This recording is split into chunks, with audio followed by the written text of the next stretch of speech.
একবার রাসূল করিম সাল্লাল্লাহু আলাইহি ওয়াসাল্লাম যাচ্ছিলেন পথ দিয়া, জঙ্গল থেকে একটা উট বেরিয়ে এসে হুজুরের পায়ের উপরে চুমা খাইলো, সেজদার মতোই করলো। সাহাবায়ে কিরাম বলেন, ইয়া রাসূলুল্লাহ, জঙ্গলি উটের কি খুশকিসমত, হুজুরের পায়ের উপরে চুমা খাইলো, মাথা লাগালো। হুজুর যদি অনুমতি দিতেন আপনারে সেজদা দিয়ে আমরা ধন্য হতাম। নবীজি বলেন, খবরদার, এই পৃথিবীর কোন মানুষকে সেজদা দিতে পারে না। আমি যদি কোনো মানুষের জন্য সেজদা করা জায়েজ করতাম, তাহলে দুনিয়ার সমস্ত নারীদের বলতাম স্বামীর সামনে সেজদা দিতে।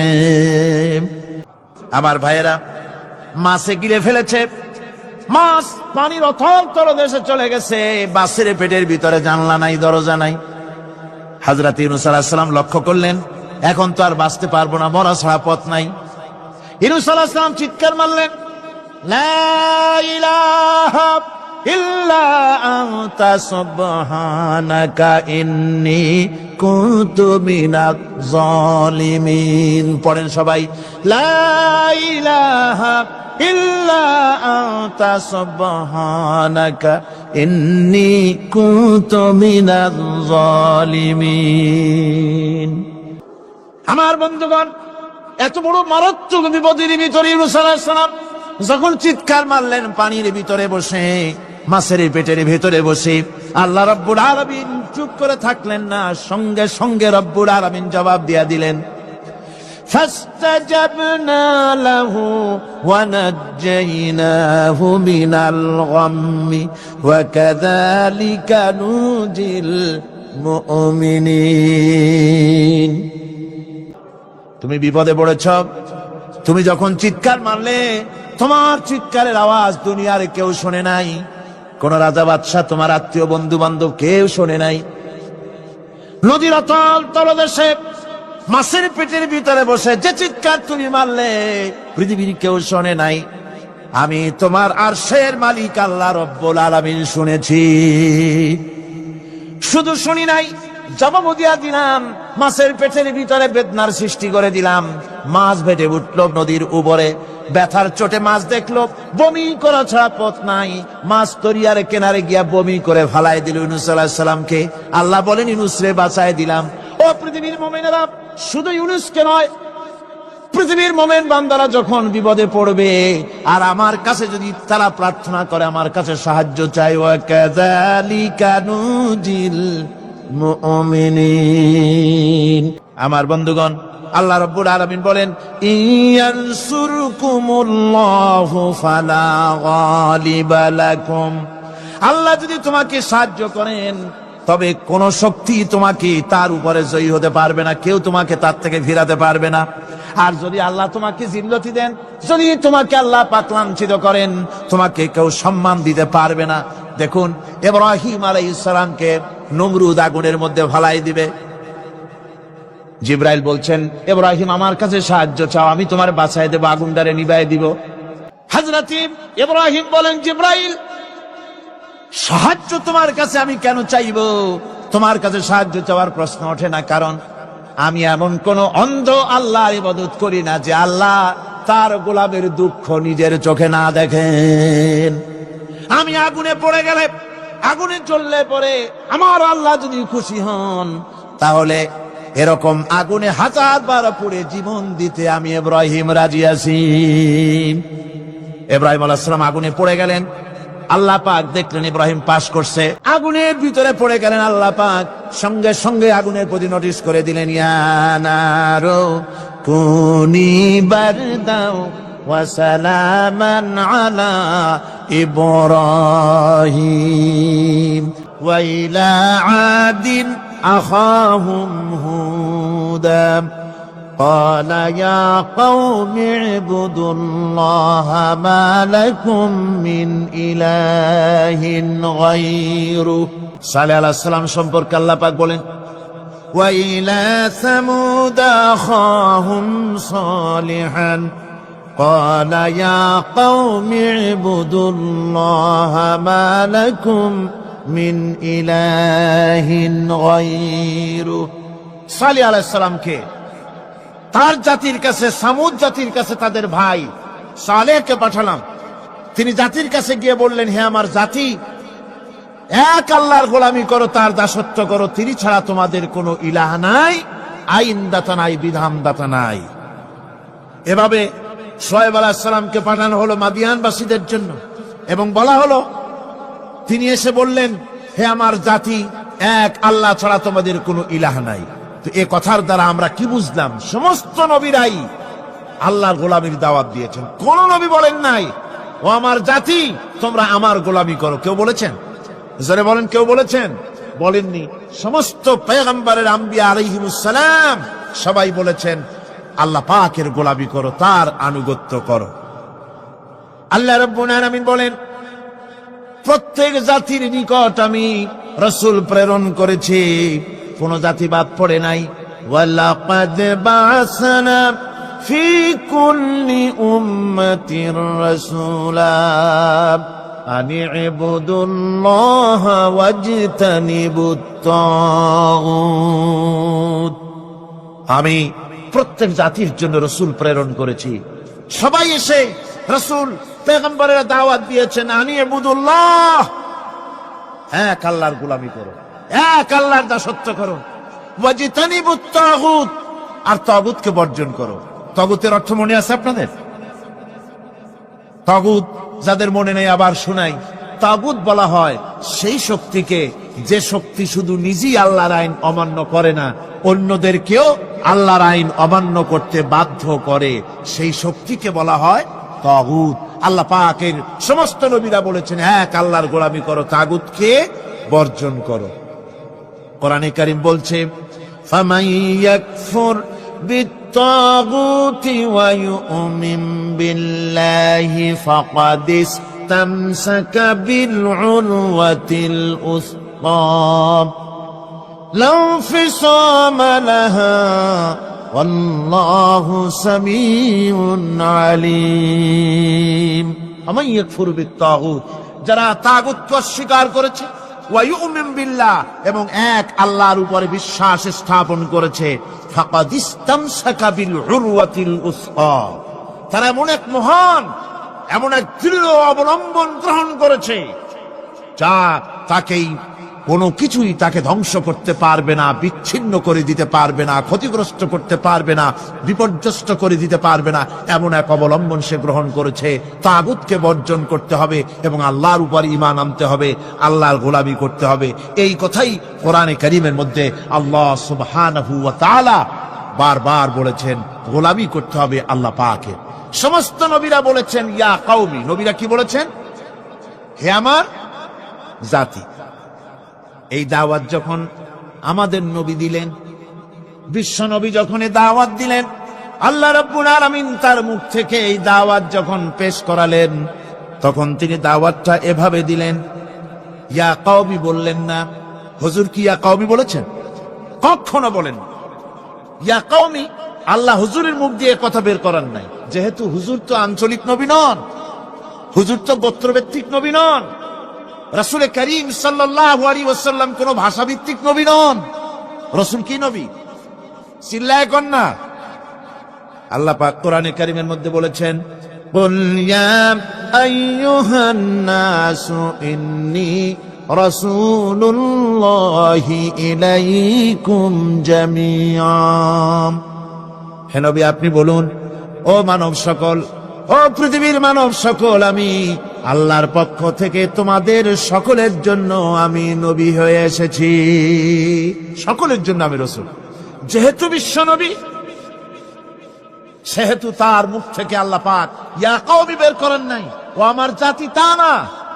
আল্লাহ পাক তার মুখ থেকে ইবাদতের দাওয়াতটা এভাবে তিনি পেশ করালেন, ইয়া আইয়ুহান নাসু উবুদু রাব্বাকুমুল্লাযী খালাকাকুম ওয়াল্লাযীনা মিন ক্বাবলিকুম লাআল্লাকুম তাত্তাকুন। وَقَضَى رَبُّكَ أَلَّا تَعْبُدُوا إِلَّا إِيَّاهُ। তোমার রবের পক্ষ থেকে কথা চূড়ান্ত হয়েছে, এ ফয়সালা হয়ে গিয়েছে, সিদ্ধান্ত হয়ে গিয়েছে যে একমাত্র ইবাদত করতে হবে আল্লাহ পাকের। ইবাদত করতে হবে কার? আল্লাহ পাকের। এই ইবাদতের অর্থটা কি? এই ইবাদতের মানে কি? মানে হচ্ছে জীবনের সব জায়গায় গোলামিটা হবে কার? আল্লাহর গোলামি হবে, আল্লাহর আনুগত্য হবে, অর্থাৎ আল্লাহর হুকুম মাফিক জীবন চালাতে হবে। সেই ইবাদত আমরা মনে করেছি নামাজ হচ্ছে ইবাদত, রোজা হচ্ছে ইবাদত, যাকাত হচ্ছে ইবাদত, সদকা ফিতরা ইত্যাদি হতেছে ইবাদত, এগুলিকে ইবাদত মনে করেছি। কিন্তু মনে রাখতে হবে শুধু নামাজ, রোজা, হজ, যাকাত ইবাদত নয়। জীবনের মুসলমানদের সব কাজগুলি ইবাদতের মধ্যে হতে হবে, অর্থাৎ আল্লাহর হুকুম অনুযায়ী কাজ করলে তার নাম হবে ইবাদত। ব্যবসা করবেন, হুকুম মানবেন কার? জোরে কোন কার? জমিন চাষ করবেন, হুকুম মানবেন কার? আইন আদালত চালাবেন, কোর্ট কাছারি করবেন, আইন মানবেন কার? রাজনীতি করবেন, আইন মানবেন কার? সমাজনীতি চালাবেন, আইন মানবেন কার? জীবনের সব ক্ষেত্রে তার আইন মানতে হবে। আমরা এগুলিকে ইবাদত মনে করি না। আমাদের দেশের লোকেরা, এক শ্রেণীর লোকেরা এটাকে ইবাদত মনে করে না, ইবাদত মনে করে শুধুমাত্র নামাজ। আচ্ছা, নামাজ যদি শুধুমাত্র ইবাদত হয় তাহলে তার অর্থ কি দাঁড়াবে? তার অর্থ দাঁড়াবে এই যে 24 ঘন্টার ভিতরে নামাজ পড়তে সময় লাগে কতক্ষণ? কত? 5 ওয়াক্ত নামাজ পড়তে, উজু করে পবিত্র হয়ে জায় নামাজ বিছায়া 5 ওয়াক্ত নামাজ পড়তে খুব বেশির বেশি 1 ঘন্টাই লাগুক। জি, 1 ঘন্টা 100 ঘন্টা। তাহলে কি হলো অর্থ? অর্থ এই হবে 24 ঘন্টার ভিতরে আপনি 1 ঘন্টা 100 ঘন্টার জন্য আল্লাহর গোলাম, বাকি 22.5 ঘন্টা 23 ঘন্টার জন্য শয়তানের গোলাম হতে রাজি আছেন কেউ?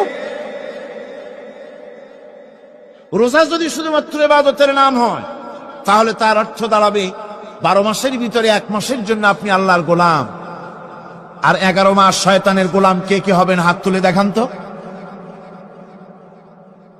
বোঝে নাই সেজন্য হাত উঁচু করছে। বাকি 11 মাসের জন্য শয়তানের গোলাম হতে কেউ রাজি আছেন? তাহলে বোঝা যাচ্ছে নামাজ রোজাই শুধুমাত্র ইবাদত নয়। যেমন মানুষের হাত, এটার নাম কি? এইটার নাম কি? এটার নাম কি? এক একটা অঙ্গের এক একটা নাম। চোখ, নাক, মুখ, হাত, পা, এক একটার এক একটা নাম। তাহলে মানুষটা কই? সবটা মিলে মানুষ। সবটা মিলে কি হলো? মানুষ হলো। অনুরূপ ভাবে নামাজ শুধু ইবাদত নয়, রোজা শুধু ইবাদত নয়, এগুলি হচ্ছে ইবাদতের অঙ্গ, ইবাদতের পার্ট। নামাজ, রোজা, হজ, যাকাত, সাদকা, ফিতরা, মানুষের প্রতি ভালোবাসা, পরের উপকার করা, মা বাপকে মহব্বত করা, শ্রদ্ধা করা, ভালো কাজের আদেশ করা, অসৎ কাজের নিষেধ করা, এর সমস্ত কাজগুলো মিলিয়ে হচ্ছে ইবাদত। কথা বুঝতে পেরেছেন? এই অর্থে নামাজ পড়াও ইবাদত, নামাজ না পড়াও ইবাদত। রোজা রাখাও ইবাদত, রোজা না রাখাও। মনের মধ্যে চিন্তায় পড়ে গেছেন হয়তো এখন যে নামাজ পড়া তো ইবাদত বুঝলাম, না পড়া ইবাদত, এ আবার কোন ফতোয়া দিলেন? রোজা রাখা ইবাদত আবার না রাখা ইবাদত, এটা কেমন কথা বললেন? চিন্তা আসতে পারে। হ্যাঁ, কথা ঠিকই। নামাজ পড়া ইবাদত, না পড়াও ইবাদত।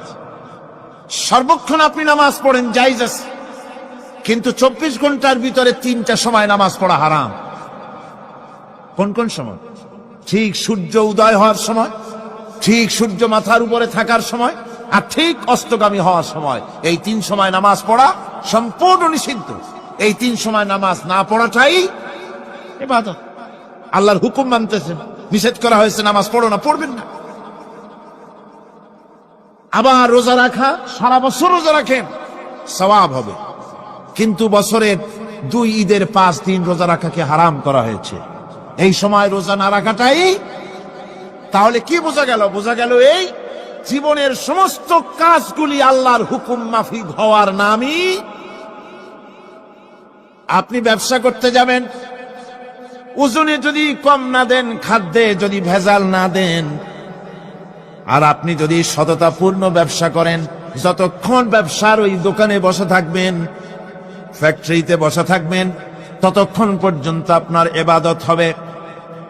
আপনি চাকরি করবেন, আপনি যে কোনো কাজ করেন না কেন, আল্লাহর হুকুম মাফিক যদি হয় ইবাদত হয়ে যাবে। এই জন্য আল্লাহ রাব্বুল আলামিন ইবাদত করার জন্যই মানুষকে তৈরি করেছেন। মানুষের কাজ হলো আল্লাহর গোলামি করা, আল্লাহর হুকুম পালন করা। এই হুকুম পালন করতে গিয়ে আল্লাহ পাক হুকুম পালনের জন্য বলছেন ওয়া'বুদুল্লাহা ওয়া লা তুশরিকু বিহি শাইআ। উ'বুদুল্লাহ, আল্লাহর ইবাদত করো, আল্লাহর গোলামি করো, আর তার সাথে কোনো শরীক স্থাপন করো না। পৃথিবীর মধ্যে আমরা তো সুখ শান্তি চাই, দুনিয়ায় দুমুঠো খেতে চাই। দুই মুঠো যদি খেতে চাই, পড়তে চাই, পৃথিবীর মধ্যে যদি শান্তিতে থাকতে চাই, তাহলে ইবাদত করা লাগবে। ইবাদত করলেই খাবার পাওয়া যাবে। ইবাদত করলে কি পাওয়া যাবে? খাবার পাওয়া যাবে। আল্লাহ রাব্বুল আলামিন কোরআনে কারীমের মধ্যে বলেছেন ফালইয়াবুদু রাব্ব হাযাল বাইত আল্লাযী আত'আমাহুম মিন জু'ইন ওয়া আমানাহুম মিন খাউফ। কুরাইশদেরকে বলছেন, ও কুরাইশরা, এই ঘরের মালিকের ইবাদত করো। কোন ঘর? কাবা ঘর। এই কাবা ঘরের মালিক কে? আল্লাহ। এই ঘরের মালিকের ইবাদত করো। কি হবে তাহলে? এই ঘরের মালিকের ইবাদত যদি করো, দাসত্ব যদি করো, আনুগত্য যদি করো, তার গোলামি যদি করো, তাহলে কি হবে? আল্লাযী আত'আমাহুম মিন জু', তিনি তোমাদের ক্ষুধার সময় খেতে দিবেন। সুবহানাল্লাহ। ক্ষুধার সময় খাবার পাবে। ওয়া আমানাহুম মিন খাউফ, আর যখন বিপদ আসবে, মুসিবত আসবে, সন্ত্রাস সৃষ্টি হবে, বিপদ মুসিবত আসবে, ভীতি আসবে, ভীতির সময় আমন আমান, নিরাপত্তা পয়দা করে দিবেন আল্লাহ সুবহানাহু ওয়া তাআলা এই ইবাদতের মাধ্যমে। সুতরাং আমার ইবাদত করো। আর যদি জান্নাতে যেতে চাও, কি বলেন, আমরা কি বেহেশতে যেতে চাই? আর যারা কথা কইলেন না, আমরা কি জান্নাতে যেতে চাই? অবশ্যই আল্লাহর জান্নাতে যেতে চাই। আল্লাহ পাক বলেন, আমার জান্নাতে যদি যেতে চাও, তাহলে ইবাদত করা ছাড়া পথ নাই। ফাদখুলি ফি ইবাদি ওয়াদখুলি জান্নাতি। আমার বান্দার মধ্যে শামিল হও, আমার গোলামির মধ্যে শামিল হও, আমার ইবাদত করো জীবনের সকল ক্ষেত্রে, আমার গোলামির মধ্যে শামিল হও, আমার জান্নাতে চলে যাও। সুবহানাল্লাহ। আমার গোলাম হওয়া ছাড়া, আমার গোলামি করা ছাড়া জান্নাত পাওয়া যাবে না। আমার বন্ধুগণ, এবার আল্লাহ রাব্বুল আলামিন বলছেন, যদি আমার সঙ্গে দেখা করতে চাও, আল্লাহর সঙ্গে যদি কোনো বান্দা দেখা করতে চায়, আমরা আল্লাহরে দেখতে চাই কিনা? চাই কিনা আল্লাহকে দেখতে? আল্লাহ পাক বলছেন, আমারে যদি দেখতে চাও, ফামান কানা ইয়ারজু লিকা রাব্বিহি ফালইআমাল আমালান সালিহান ওয়ালা ইউশরিক বিইবাদাতি রাব্বিহি আহাদা। আমার সঙ্গে যদি দেখা করতে চাও, তোমাদের মধ্য থেকে কেউ যদি আমার সাথে দেখা করতে চায়, সে যেন ভালো কাজ করে, ভালো আমল করে, আর আমার ইবাদতের সঙ্গে কাউকে যেন শরীক না বানায়, তাহলেই আমার সঙ্গে কিয়ামতে দেখা হয়ে যাবে। জোরে বলেন সুবহানাল্লাহ। আল্লাহর সঙ্গে দেখা করতে হলে তার ইবাদত করতে হবে, গোলামি করতে হবে, এবং কাউকে শরীক স্থাপন করা যাবে না। এই গোলামি করতে হবে, ইবাদত করতে হবে কতদিন? আল্লাহ রাব্বুল আলামিন বলছেন, ওয়া'বুদ রাব্বাকা হাত্তা ইয়াতিয়াকাল ইয়াকিন। ইবাদত করো, গোলামি করো, যতক্ষণ পর্যন্ত নিশ্চিত সেই সময়টি এসে না যায়, তার মানে মৃত্যু পর্যন্ত আমার গোলামি করতে থাকো। মৃত্যু পর্যন্ত গোলামি হবে কার? আল্লাহ সুবহানাহু ওয়া তাআলা। সেই আল্লাহ পাকের গোলামি জীবনের সকল ক্ষেত্রে করতে হবে, মৃত্যু পর্যন্ত সব ক্ষেত্রে গোলামি হবে আল্লাহ। আল্লাহর গোলামি হচ্ছে আল্লাহ যা নিষেধ করেছেন তার থেকে ফিরতে হবে, আর যা আদেশ করেছেন সেগুলি মানতে হবে।